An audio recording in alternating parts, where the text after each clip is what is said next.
할렐루야. 하나님의 평강이 또 하나님의 기쁨이 언제나 우리 사랑하는 가정들 또 가족들의 삶 가운데 충만히 임하시기를 축복합니다.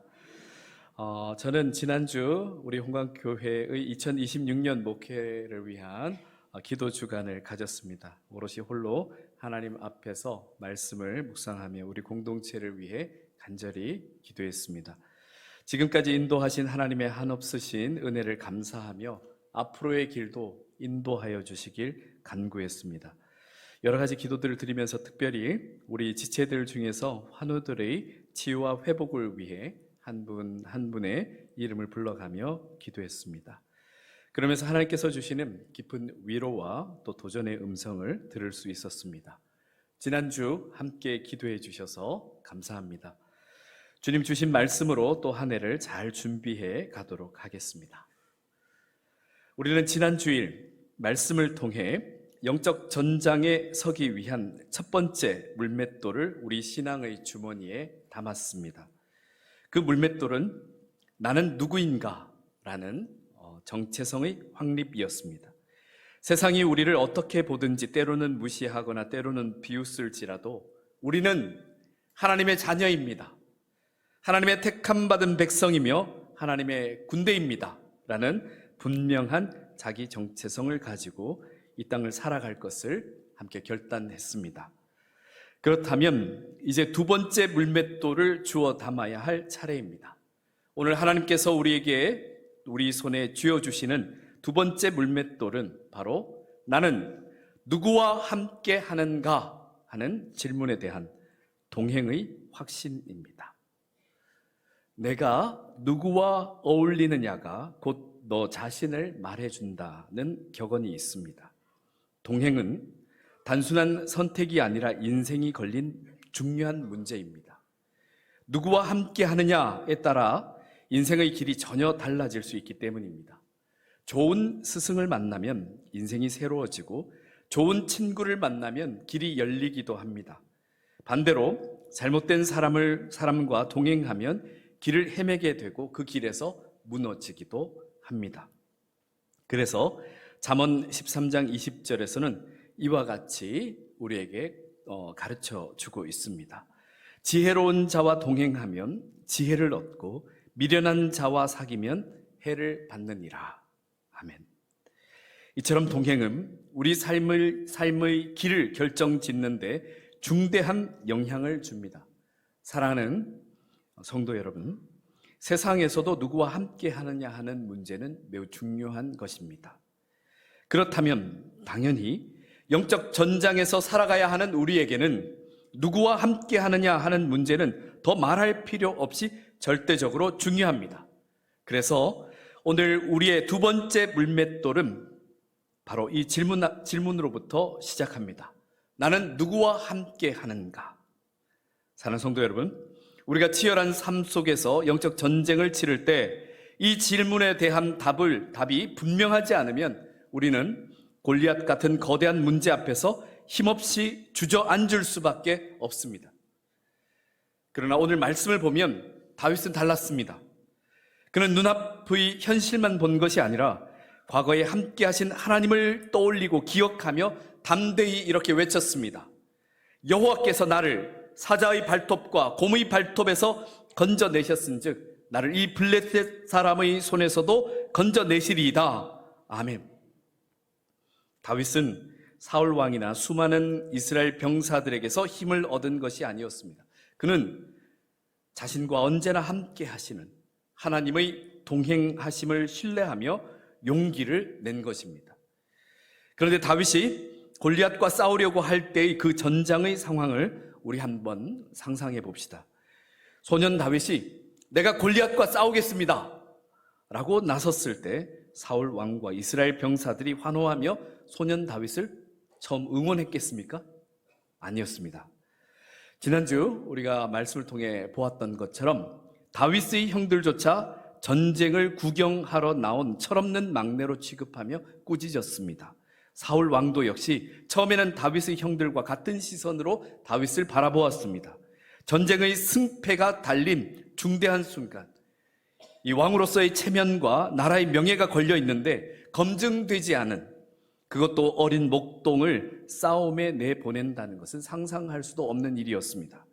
사울 왕으로서는 도저히 용납할 수 없었습니다. 그래서 사울 왕은 사무엘상 17장 33절에 보시면 다윗을 타이르며 말렸습니다. 사울이 다윗에게 이르되 내가 가서 저 블레셋 사람과 싸울 수 없으리니 너는 소년이요 그는 어려서부터 용사임이니라. 한마디로 넌 상대가 안 된다 라고 말한 것입니다. 양치던 목동임, 너는 어려서부터 전쟁터에서 단련된 저 거대한 골리앗과는 상대가 안 되니 조용히 물러서 있어라 하는 말이었습니다. 그런데도 다윗은 결국 골리앗 앞에 서게 됩니다. 어떻게 된 일이겠습니까? 다윗이 어떻게 사울 왕과 이스라엘 전군을 설득할 수 있었겠습니까? 사랑하는 성도 여러분, 다윗이 사울 왕과 이스라엘 군을 설득했던 그 순간, 바로 그 전장의 확실한 전환점이 되는 중요한 고백이 나옵니다. 주변의 무시와 만류에도 다윗은 물러서지 않았습니다. 그러나 다윗은 단순히 제가 할 수 있습니다 라고 고집을 피우며 주장한 것이 아니었습니다. 그는 자기 자랑도 혈기도 내세우지 않았습니다. 다윗은 오직 하나님께서 하신 일을 증언했습니다. 다윗은 이렇게 말했습니다. 여호와께서 나를 사자의 발톱과 곰의 발톱에서 건져내셨은즉 나를 이 블레셋 사람의 손에서도 건져내시리이다. 아멘. 다윗은 그가 가지고 있었던 싸움의 조건들로 설득하지 않았습니다. 다윗은 그의 삶 속에서 직접 경험한 하나님의 역사를 증언함으로써 설득했습니다. 양떼를 지키며 수많은 위험을 만났을 때 그는 홀로 사자와 곰을 상대한 것이 아니었습니다. 다윗은 분명히 고백합니다. 여호와께서 나를 건지셨습니다. 다윗은 자신의 힘이 아니라 직접 경험한 하나님의 구원의 손길을 기억하며 이젠 그 당시 골리앗 앞에서도 지금도 건져내실 것이라는 흔들림 없는 확신으로 나아간 것입니다. 여기서 중요한 단어가 바로 건져내셨다라는 히브리어 나찰이라는 단어입니다. 단순히 한 번만 구해주셨다는 것으로 끝나는 것이 아니라 반복적으로 계속해서 확실하게 구원해 주시는 하나님의 행위를 뜻합니다. 즉 다윗의 고백은 그때도 건져내셨으니 지금도 앞으로도 반드시 건져내실 것입니다 라는 확신에 찬 고백이었습니다. 처음에 사울 왕과 이스라엘 군대는 다윗의 겉모습만으로 판단하며 무시했지만, 그러나 다윗은 그들의 눈에 보이지 않는 훨씬 더 강력한 것을 가지고 있었습니다. 그것은 바로 언제나 자신을 건져주셨던 하나님과의 동행에 대한 흔들림 없는 확신이었습니다. 사자의 발톱에서 건져주신 하나님, 곰의 발톱에서 건져주신 하나님, 그 하나님께서 지금도 나를 건져내실 것입니다. 아멘. 사랑하는 성도 여러분, 다윗의 설득력은 다른 데 있지 않았습니다. 그의 힘이나 지혜가 아니라 하나님께서 함께 하신 역사 그 자체가 그의 설득력이었습니다. 다윗은 이 고백으로 사울 왕의 마음을 움직였을 뿐만 아니라 주변에 있던 이스라엘 군사들에게도 강력한 도전을 주었습니다. 이윽고 다윗의 확신에 찬 고백에 설득된 사울 왕은 자신의 칼을 내어주고 자신의 갑옷까지 다윗에게 입혀주면서 전쟁터에 이제는 세우려고 했습니다. 그러나 다윗은 칼을 내려놓고 갑옷을 벗어버린 뒤 평소 익숙한 물맷돌만 들고 나갔습니다. 왜 그랬겠습니까? 다윗은 분명히 알고 있었습니다. 승리는 무기에 달린 것이 아니라 누구와 함께 하느냐에 달린 것입니다 라는 이 사실을 잘 알고 있었습니다. 다윗에게는 적에게 휘두를 칼도 없었습니다. 그래서 골리앗을 쓰러뜨린 후에 오히려 골리앗의 그 칼을 빼어서 골리앗의 머리를 치게 됩니다. 당시 다윗에게는 적의 공격을 막아낼 방패도 그리고 몸을 지켜줄 갑옷도 없었습니다. 그의 손에 있었던 것은 그저 양을 지킬 때 쓰던 막대기와 시냇가에서 주워온 매끄러운 돌 5개가 전부였습니다. 그러나 그에게는 세상 그 어떤 무기보다도 더 강력한 무기가 있었습니다. 바로 만군의 여호와 하나님께서 나와 함께 하는 확신이었습니다. 사랑하는 성도 여러분, 우리도 마찬가지입니다. 지금까지 살아오면서 하나님께서 수없이 건져주신 은혜가 저와 여러분, 우리에게도 있지 않습니까? 과거의 은혜를 기억하는 사람은 현재의 골리앗 앞에서도 담대할 수 있습니다. 병상에서 다시 일으켜주신 은혜, 사고와 위험에서 지켜주신 은혜, 절망의 자리에서 소망을 주신 은혜가 우리에게도 있지 않습니까? 저 역시 이러한 은혜가 참으로 많습니다. 영락교회에서 전임 사역을 시작한 지 얼마 되지 않아서 목디스크 파열로 쓰러졌을 때 하나님께서는 젊은 목회자를 불쌍히 여기셔서 다시 목회할 수 있도록 일으켜 주셨습니다. 또한 온 힘을 다해 목회하려다 심장이 제 역할을 하지 않아서 2번이나 수술대에 올랐지만 하나님께서는 사랑하는 교회와 저를 붙드셔서 지금 이렇게 그 사랑하는 성도님들과 함께 말씀을 나누게 하셨습니다. 이것뿐이겠습니까? 그리고 제게만 이런 은혜가 있겠습니까? 사랑하는 성도 여러분, 우리 성도님들의 인생의 자리를 한번 돌아보십시오. 분명히 동일한 은혜가 있을 줄 믿습니다. 우리가 그 은혜를 기억할 때 오늘의 골리앗 앞에서도 우리는 담대할 수 있습니다. 여호와께서 나를 건져내셨은즉 오늘도 내일도 끝까지 나를 건져내실 것입니다. 아멘. 이 고백이 여러분의 고백이 되기를 축복합니다. 다윗도 바로 그렇게 고백한 것입니다. 그래서 다윗은 이 싸움의 승패가 사람에게 달려 있는 것이 아니라 오직 하나님께서 함께 하시느냐에 달려 있음을 분명히 알았습니다. 근데 사랑하는 성도 여러분, 우리가 신앙생활에서 이걸 모르는 분은 거의 없지 않을까? 우리가 잘 알면서도 우리는 연약한 인간이기에 자꾸만 눈에 보이는 것에 쉽게 마음을 빼앗깁니다. 눈에 보이는 힘, 눈에 보이는 조건, 눈에 보이는 사람들을 붙잡고 싶어집니다. 실제로도 우리는 눈에 보이는 관계들 속에서 안정감을 느끼며 살아갑니다. 사람은 누구나 관계 속에서 살아갑니다. 좋은 부모, 좋은 스승, 좋은 친구와 동력자를 만나는 것은 참으로 너무나 큰 축복입니다. 그러나 동시에 우리가 반드시 기억해야 할 것이 있습니다.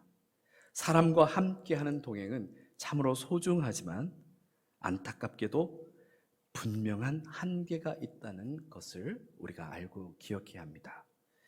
이스라엘의 초대 왕 사울이 바로 그 대표적인 인물이었습니다. 그는 왕으로서 수많은 군사와 무기를 거느렸고 또 백성들의 기대와 시선을 한 몸에 받았던 사람이었습니다. 그러나 결정적인 순간마다 하나님이 아닌 사람을 의지하다가 결국에는 무너지고 말았습니다. 한 번은 팽팽한 긴장감이 감도는 전장에서 사무엘이 늦게 오자 군사들이 흩어지는 것을 두려워하여서, 군사의 수가 적어지는 것을 두려워하여서 구별된 제사장이 드려야 할 제사를 자기 손으로 서둘러 드려버리고 말았습니다. 그때 도착한 사무엘은 이 사실을 알고 사울을 엄하게 책망했습니다. 사무엘상 15장 22절을 표준 세번역으로 읽으면 이렇습니다. 사무엘이 나무랐습니다. 주께서 어느 것을 더 좋아하시겠습니까? 주의 말씀에 순종하는 것이겠습니까? 아니면 번제나 화목제를 드리는 것이겠습니까? 잘 들으십시오. 순종이 제사보다 낫고 말씀을 따르는 것이 숫양의 기름보다 낫습니다. 아멘. 사울은 하나님의 함께 하심보다 눈앞의 상황에 더 마음을 빼앗겼습니다. 병사들의 수, 무기의 세기, 그리고 사람들의 시선에 흔들렸습니다. 그래서 결국에는 가장 중요한 하나님을 놓치고 말았습니다. 사랑하는 성도 여러분, 사람을 의지하면 당장은 든든해 보일 수 있습니다. 그러나 안타깝게도 사람은 연약하기에, 우리 모두는 연약하기에 우리를 끝까지 영원히 붙잡아 줄 수 없습니다. 그런데 오늘 본문이 골리앗 앞에 선 다윗은 사울과 달랐습니다. 그는 오늘 본문에서뿐만 아니라 언제나 전쟁에 앞서서 먼저 하나님께 이렇게 물었습니다. 다윗이 여호와께 여쭈어 이르되 내가 블레셋 사람에게로 올라가리까? 여호와께서 그들을 내 손에 넘기시겠나이까? 다윗은 칼과 창보다 하나님의 동행이야말로 가장 확실한 승리의 비결임을 알았습니다. 사랑하는 성도 여러분, 우리는 종종 눈에 보이는 것들과 사람에게 의지하고 싶어집니다. 재물, 명예, 권력 혹은 인맥과 같은 그런 관계를 붙잡으려고 합니다. 그러나 이러한 것들은 모래성과 같습니다. 언젠가는 무너지고 때로는 우리를 실망시키고 때로는 우리를 떠나갑니다. 그래서 성경은 이렇게 말합니다. 귀인들을 의지하지 말며 도울 힘없는 인생도 의지하지 말지니 그의 호흡이 끊어지면 흙으로 돌아가서 그날에 그의 생각이 소멸하리로다. 아멘. 그렇습니다. 눈에 보이는 것들, 사람과의 동행, 참으로 모두 소중하고 귀한 것이지요. 하지만 안타깝게도 영원하지 않습니다. 사랑하는 성도 여러분, 승리는 사람에게 달려있지 않습니다. 승리는 눈에 보이는 힘에도 달려있지 않습니다. 오직 여호와 하나님과 함께 하느냐에 달려있습니다. 그래서 다윗은 사울왕 앞에서 이렇게 담대히 고백할 수 있었던 것입니다. 여호와께서 나를 사자의 발톱과 곰의 발톱에서 건져내셨은즉 나를 이 블레셋 사람의 손에서도 건져내시리이다. 아멘. 다윗이 사용했던 건져내셨다는 히브리어 나찰은 앞서 살펴본 것처럼 반복적이고 지속적이며 그리고 확실하게 구원하시는 하나님의 행위를 뜻합니다. 그리고 동시에 또 하나의 중요한 의미를 가지고 있습니다. 그것은 붙잡혀 있던 자를 강한 손으로 빼내다 라는 강한 뜻을 함께 가지고 있습니다. 다윗은 자신이 스스로 사자와 곰과 싸워서 이긴 것이 아니라고 고백했습니다. 건져내셨다는 그의 고백은 이미 사자와 곰의 발톱에 붙잡혀서 죽을 수밖에 없었던 그가 지키던 양들과 그리고 그것들과 맞서야 했던 연약한 자신을 하나님께서 강한 손으로 끄집어내셨다라는 고백이었습니다. 사랑하는 성도 여러분, 여기서 우리는 중요한 영적 진리를 발견합니다. 하나님과의 동행은 단순히 그저 안전하게만 지켜주시는 차원을 넘어서 있습니다. 이미 사망의 덫에 걸린 상황에서도 하나님은 강한 손으로 얼마든지 우리를 붙드셔서 끌어내실 수 있는 구원의 능력이 되십니다. 그래서 다윗이 사용했던 건져내다는 이 히브리어 나찰의 의미는 결국 예수 그리스도에게로 이어져서 십자가와 부활 사건에서 완전하게 드러나게 됩니다. 사랑하는 성도 여러분, 우리 모두는 죄와 사망의 발톱에 붙잡혀 죽을 수밖에 없는 인생이었습니다.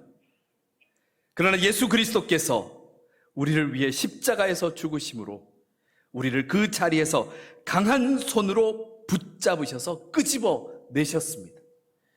사도 바울은 그래서 이렇게 고백합니다. 그가 우리를 흑암의 권세에서 건져내사 그의 사랑의 아들의 나라로 옮기셨으니 그 아들 안에서 우리가 속량 곧 죄사함을 얻었도다. 아멘. 우리는 스스로 빠져나올 수 없는 죄의 덫과 사망의 권세에 붙잡혀 있었습니다. 그러나 하나님께서 예수 그리스도의 십자가를 통해 우리를 건져내셨습니다. 다윗이 상대했던 골리앗은 단순한 이 블레셋 장수로만 이 성경에 기록된 것이 아닙니다. 영적인 의미에서 모두가 그 앞에서 무서워할 수밖에 없었던 죄와 사망의 권세였습니다. 그런데 예수님께서 십자가에서 골리앗과 같았던 죄와 죽음의 그 권세를 완전히 무너뜨리시고 저와 여러분 우리를 자유케 하셨습니다. 이 사건을 히브리서 2장 14절 15절에서는 이렇게 전하고 있습니다. 자녀들은 혈과 육에 속하였음에 그도 또한 같은 모양으로 혈과 육을 함께 지니심은 죽음을 통하여 그 죽음의 세력을 잡은 자 곧 마귀를 멸하시며 또 죽기를 무서워함으로 한평생 매여 종노릇하는 모든 자들을 놓아주려 하심이라. 아멘. 십자가는 곰의 발톱과 사자의 발톱 같은 사망의 권세에 붙잡힌 우리를 완전히 빼내신 사건입니다. 우리는 사망의 포로였지만 예수님께서 그 발톱에서 우리를 강권적으로 끌어내셨습니다. 그래서 우리 주님이 함께 하실 때 불가능은 가능이 됩니다. 죄인이었던 우리가 의인이라 불림받고 죽을 수밖에 없었던 우리가 영원한 생명을 얻었습니다. 사랑하는 성도 여러분, 우리가 살아가는 현실에도 여전히 사자의 발톱과 곰의 발톱과 같은 어려움들이 찾아올 때가 있습니다. 병의 진단서 한 장이 우리 인생을 뒤흔들 수 있고 또 관계의 깨어짐이 우리를 쓰러뜨릴 수도 있으며 세상의 거대한 유혹과 압박이 우리를 올가맬 수도 있습니다. 그러나 기억하십시오. 그것이 끝이 아닙니다. 우리를 붙잡은 그 발톱보다 하나님의 손이 더 강합니다. 사자의 발톱은 날카롭지만 결코 하나님의 손을 이길 수는 없습니다. 곰의 발톱은 강력하지만 우리를 붙드시는 하나님의 손은 더 강하십니다. 결코 놓치지 않으십니다. 죄와 사망의 권세는 무서우나 십자가의 보혈은 이미 그것을 이기셨습니다. 하나님께서 함께 하시면 그 발톱에서 건져내실 뿐만 아니라 골리앗 앞에 선 다윗처럼 오히려 그 문제 앞에서 그 상황을 통해 하나님의 영광을 드러내게 하십니다. 그래서 우리도 다윗처럼 담대히 고백할 수 있기를 축복합니다. 여호와께서 나를 건져내셨은즉 오늘도 내일도 끝까지 나를 건져내실 것입니다. 아멘. 사랑하는 성도 여러분, 하나님과 함께하는 동행의 은혜는 먼 옛날 다윗의 이야기로 끝난 것이 아닙니다. 지금도 여전히 우리 삶 가운데 있고 우리 역사 가운데도 있었으며 우리 민족의 땅에서도 그 증거들이 많이 남아 있습니다. 그 중에 한 가지가 이것입니다. 1920년대 일제강점기 조선의 가난과 병든 이웃을 위해 평생을 바친 여성이 있었습니다. 바로 독일계 미국인 선교사 엘리자베스 쉐핑입니다. 한국 이름은 한 번쯤 들어보셨을 텐데요. 서서평 선교사님입니다. 그녀는 원래 독일에서 태어나 어린 시절 입양되어 미국으로 건너갔습니다. 간호사로 훈련받은 후에 1912년 미국 남장로교 선교사로 조선 땅에 파송되었습니다. 그녀는 당시 조선에서도 가장 가난한 지역을 자신의 사역지로 삼았습니다. 서서평 선교사는 스스로 결혼을 포기하고 자신의 모든 것을 고아와 과부, 버려진 아이들에게 쏟아부었습니다. 그녀는 평생 독신으로 살면서도 14명의 고아를 직접 입양하여서 길렀고 또 수많은 아이들을 후원하여 살려냈습니다. 가난한 환자들에게 의료와 간호를 베풀었고 여성들에게 교육의 기회를 열어주었으며 특히 당시 문둥병이라 이름했던 한센병 환자들에게 사랑으로 다가갔습니다. 무엇보다 그녀가 남긴 그 고백은 지금까지도 우리의 가슴을 울립니다. 나의 생명은 불쏘시개와 같습니다. 나는 주님의 나라를 위해 활활 타올라야 합니다. 사랑하는 성도 여러분, 서서평 선교사는 참으로 병약한 몸이었습니다. 그리고 가진 재산도 없었습니다. 그러나 그녀는 늘 이렇게 확신했습니다. 하나님께서 나와 함께 하십니다. 그러므로 나는 하나님의 쓰임을 받을 수 있습니다. 바로 그 확신이 작은 등불 같은 한 여인의 삶을 수많은 영혼들을 살려내는 거대한 횃불로 바꾸어 놓았습니다. 1934년 과도한 사역과 병약한 몸 때문에 결국 그녀는 광주에서 과로로 쓰러져서 54세의 짧은 생을 마감했습니다. 그러나 그녀의 장례식 날 이 광주의 거리에는 수천 명의 고아와 또 가난한 이웃들이 몰려 나와서 눈물로 그녀를 배웅했습니다. 그리고 그들은 이렇게 회상했습니다. 서서평 선교사님은 우리와 함께 하신 하나님의 사랑, 그 자체였습니다 라고 말입니다. 사랑하는 성도 여러분, 서서평 선교사의 삶은 오늘 본문의 다윗과 같은 믿음의 증거입니다. 눈에 보이는 무기와 조건이 아니라 누가 함께 하는가 하는 것이 인생의 승리를 결정짓는 사실을 보여준 증거입니다. 그녀가 가진 힘은 돈도 명예도 건강도 아니었습니다. 오직 하나님과의 동행이었습니다. 오늘 우리도 마찬가지입니다. 작은 힘과 연약한 몸으로도 하나님께서 우리와 함께 하신다면 불가능은 가능이 되고 우리의 삶은 누군가를 살리는 불쏘시개가 될 수 있습니다. 사랑하는 성도 여러분, 인생은 누구와 함께 하느냐에 달려 있습니다. 세상은 끊임없이 묻습니다. 내 편이냐, 누구 편이냐. 사람의 인정, 권력, 재물, 명예, 이런 것들이 잠시 길을 열어주는 것 같아도 결국 우리를 영원히 지켜줄 수는 없습니다. 그러나 하나님과 함께하는 길은 다릅니다. 출애굽기 33장 15절에 보시면 모세가 기도한 내용이 나오는데 모세는 이렇게 기도했습니다. 주께서 친히 가지 아니하시려거든 우리를 이곳에서 올려보내지 마옵소서. 아멘. 모세에게 있어서 중요한 것은 약속하신 그 가나안 땅으로 가는 것이 아니라 그에게 중요한 것은 하나님과의 동행이었습니다. 하나님과 함께 하지 않는다면 그 길은 의미가 없습니다. 시편 23편 4절에서도 다윗은 이렇게까지 고백했습니다. 내가 사망의 음침한 골짜기로 다닐지라도 해를 두려워하지 아니할 것은 주께서 나와 함께 하심이라. 주의 지팡이와 막대기가 나를 안위하시나이다. 아멘. 다윗이 골리앗 앞에서 두려워하지 않은 이유, 바로 이 확신 때문이었습니다. 사랑하는 성도 여러분, 우리 인생에도 보면 가끔 거대한 골리앗과 같은 문제들이 우리 앞에 설 때가 있습니다. 다가올 때가 있습니다. 병마가 그렇고 가정의 위기가 그렇고 사회의 불의와 시대적인 도전이 그렇습니다. 이러한 도전 앞에서 우리가 쉽게 두려움에 사로잡히는 이유는 나는 혼자다라고 생각하고 느끼기 때문입니다. 그러나 기억하십시오. 다윗의 고백이 오늘 우리의 고백이 되기를 축복합니다. 여호와께서 나를 건져내셨으니 앞으로도 건져내시리이다. 아멘. 하나님과 함께하는 인생은 절대 무너지지 않습니다. 그래서 우리는 죽어도 하나님과 함께해야 합니다. 왜냐하면 이 길이야말로 참된 생명의 길이기 때문입니다. 그러므로 오늘 우리가 붙들어야 할 신앙의 결론은 이것입니다. 반드시 하나님과 함께.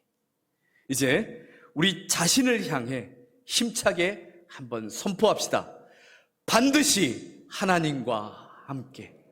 다시 한번 조금 더 힘을 내봅시다. 반드시 하나님과 함께. 아멘. 주님께서 사랑하시는 성도 여러분, 9월의 삶의 영적 전장 속에서 혹시 찾아올 골리앗과 같은 현실 앞에서도 다윗처럼 이 고백을 붙드시길 바랍니다. 나는 혼자가 아니다. 여호와 하나님께서 나와 함께 하신다.